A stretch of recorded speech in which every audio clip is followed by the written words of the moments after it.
Hello everyone, praise the Lord. ఈ రోజుల్లో ఒక సంఘంలోని బిడ్డ మన సంఘానికి వస్తే కొంతమంది సేవకుల ఆలోచన విధానం ఏంటో తెలుసా? అమ్మగారు ప్రైజ్లాడండి. ప్రైజ్లాడమ్మా, బాగున్నారా? మా ఫ్రెండ్ అమ్మగారు కొత్తగా సంఘానికి తీసుకొచ్చారు. సంతోషం అమ్మా. వేరే సంఘం నుంచి వచ్చారమ్మగారు. పరిశుద్ధ ఆత్మతో నడిపించబడ్డది బిడ్డ.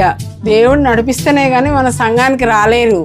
అదే మన సంఘం నుంచి ఓ బిడ్డ వేరే సంఘానికి వెళ్తే? అమ్మగారు, మన సంఘంలో లెనీనా ఉంది కదా, వేరే సంఘానికి వెళ్ళిపోతున్నారు. అవునా? ఆ బిడ్డ దయ్యంతో నడిపించబడుతుంది. ఆమె తప్పిపోయిన కుమార్తె. ఆమెతో సాంగత్యం చేయొద్దు నువ్వు. వేరే సంఘం నుంచి మన సంఘానికి వస్తే పరిశుద్ధాత్మ చేత నడిపించబడినట్టు, మన సంఘం నుంచి వేరే సంఘానికి వెళ్తుందంటే దురాత్మతో నడిపించబడినట్ట. ఇది ఎక్కడ లాజిక్?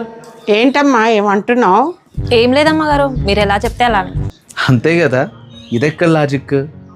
ఈరోజు నిజమైన సేవకుడి యొక్క ఆలోచన విధానం ఎలా ఉండాలి అంటే, ఒక విశ్వాసి మన సంఘానికి వచ్చినా లేదా ఏ ఇతర సంఘానికి వెళ్ళినా సరే తన ఆత్మ వర్ధిల్లితే చాలు, తాను నిత్యత్వాన్ని స్వతంత్రించుకుంటే చాలు అని ఆలోచించాలి.